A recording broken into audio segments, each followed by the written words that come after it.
নমস্কার বন্ধুরা, simple living Nirupa ব্লগে সকলকেই স্বাগত। আজ বৃহস্পতিবার, এখন বাজে সকাল 11:45।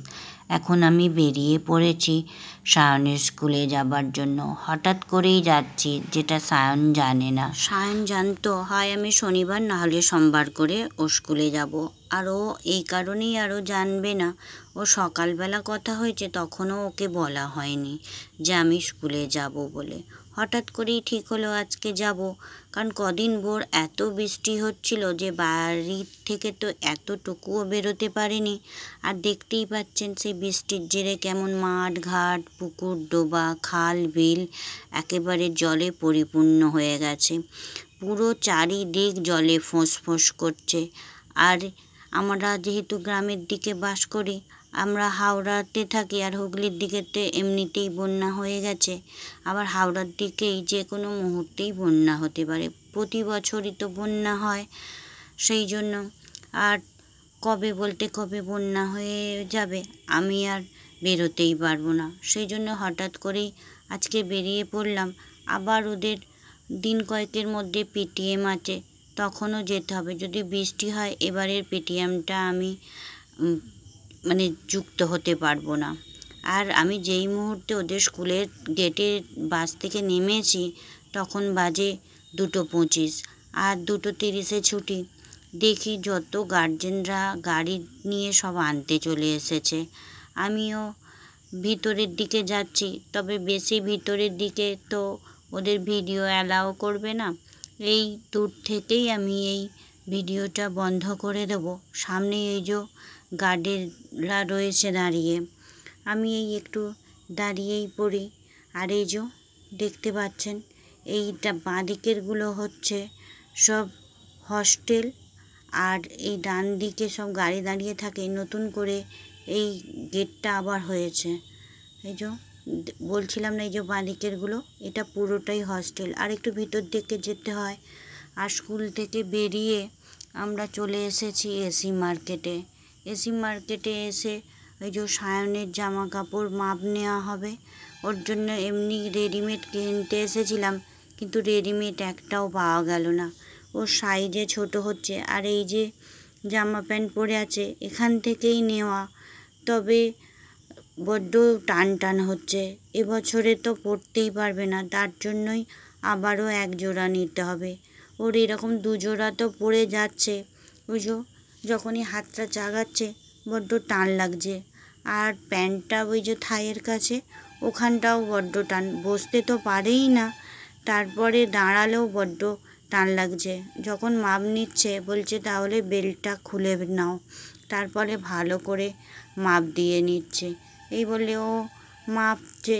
তার আগে তো একবার রেডিমেড জামাগুলো ট্রায়াল করেছিল, জামাটা হয়েছিল তবে প্যান্টটা হয়নি, যার জন্যে ওরা 1 সেট ছাড়া দেবে না, যার জন্যই অর্ডার দিয়ে বানিয়ে নিলাম। তাও যদি 2 দিন আগে আসতাম তাহলে আজকের দিনে অর্ডারটা পেয়ে যেতাম। বলল না, এইটা মঙ্গল বুধবার করে ফোন করে তারপরে আসতে হবে। আমি এই যে ওকে বলছি, হ্যাঁ রে, তোর কি ফিতাও কোমরে কম পড়ছে নাকি? ওই জন্য ও একটু হাসাহাসি করলো, বলল না, অন্য মাপ নেবার জন্য গেছে। এই যে একই কোমরে কতবার মাপ নিচ্ছে। আমি বলছি একটু যেন লুজ থাকে, তা না হলে অসুবিধায় পড়বে, আবার বেল্ট পরবে, যার জন্য তো অসুবিধা হবেই। আর দেখুন না, যত দিন যাচ্ছে ওর শুধু একটু স্বাস্থ্যটাই বেড়ে যাচ্ছে। তবে লম্বাটাও কম না, লম্বা হিসাবে চওড়াটা ঠিকই আছে, তবে আরেকটু চওড়াটা যদি কম হতো ভালোই হতো। এত জামা কাপড় 2 দিন ছাড়াই পাল্টাতে হচ্ছে, কোনো কিছুই একটু নষ্ট হচ্ছে না, তার আগেই ছাড়িয়ে দিতে হচ্ছে বা বাতিল করে দিতে হচ্ছে। দেখুন আবারও মাপ নিচ্ছে, মাপ আর ঠিকঠাক হয়নি। এইসব নেওয়ার পরেও 1 জোড়া আবার মোজা কিনলো, মোজা রয়েছে তারপরেও কিনলো, এখানে এলেই কিছু না কিছু কিনবে। বলছে মা, একটা আমি হাফ প্যান্ট নিয়ে নিই। বলছি এই তো তোর বাবা 2 জোড়া হাফ প্যান্ট তোকে কিনে পাঠালো রে, এই তো 1 সপ্তাহ হলো, তুই আবারও নিবি? তাহলে এখানে সব কিছু হয়ে গেছে। আমরা ওখান থেকে তো বেরিয়ে চলে এসেছি, এবার আমরা হাওড়া স্টেশনে চলে এসেছি।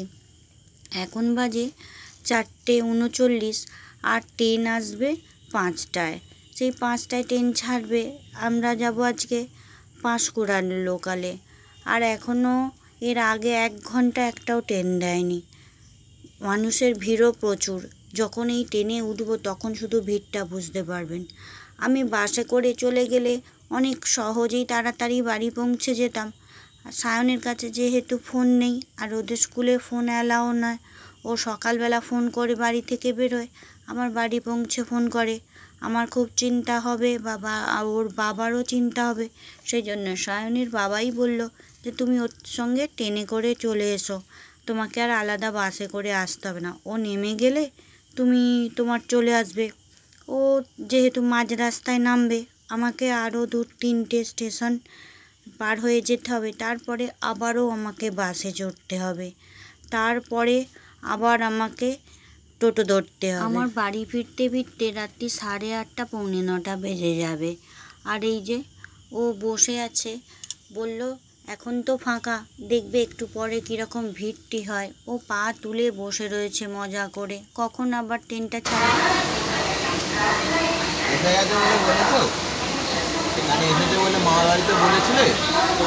জানে এতে যাব,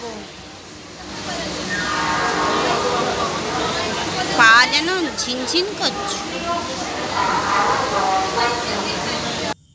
ট্রেনটার শুধু অবস্থা দেখুন, ভিড় কীরকম হয়েছে। আর ওর প্রচণ্ড পরিমাণে ঘুম পাচ্ছে, বলছে আর ভালো লাগছে না, আমার ঘুম পাচ্ছে, আমি একটু ঘুমিয়ে নিই।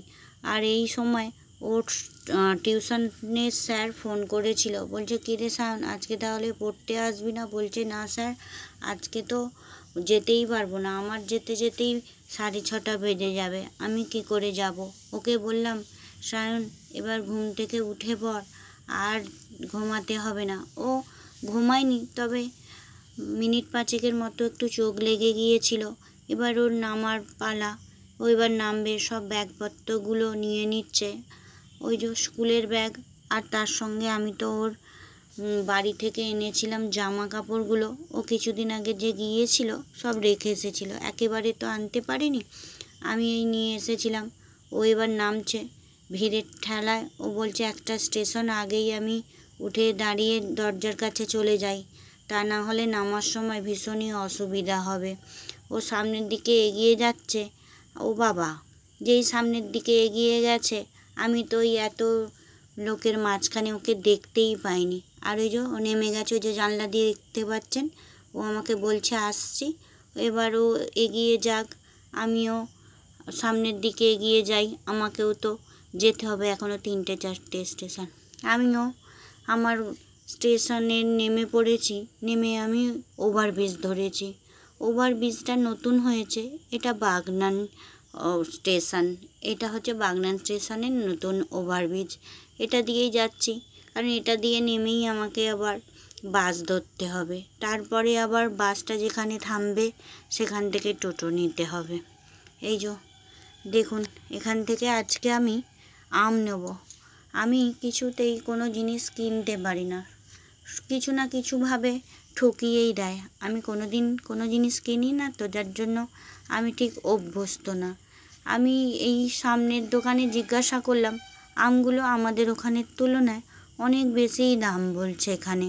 আর এখানের আমের মানে ফলের বাজারটা প্রচুর বড়। আর এই দেখুন আমাদের বাস তো এবার ভিতরে যাচ্ছে, আবার এটাই গেলে আবার আগেরটা ছাড়বে। আমিও তাড়াতাড়ি করে কিছু আম নিয়ে নেব, আর কিছুই নেব না। যা কিছু জিনিস নেব আমি সব ভুলভাল করব। যতবারই কিছু না কিছু কিনি, কিছু না কিছু ভুল হয়ে যায়, টক হয়ে যায়, না হলে পোকা বেরিয়ে যায়। কিন্তু একই দাম দিয়েই কিনি, একটু বেশি দামেই কিনি, কিন্তু ভালো কিনতেই পারি না। এই যে এখান থেকে ফল কিনে নিয়েছি, এবার বাসে উঠে পড়ি। ও বাবা, বাসে উঠেছি, বাসে উঠেও দেখি সিট কোনো খালি নেই। একটা সিট খালি ছিল, এই যে আমি বসে পড়েছি, বাসটা ছেড়ে দিয়েছে। এখন বাজে রাত্রি 7টা, আর এটা পৌঁছাবে ওই 8টা নাগাদ। ঠিক আছে, আজকের মতো ব্লগটা এখানেই রাখছি। দেখা হবে নতুন ব্লগ।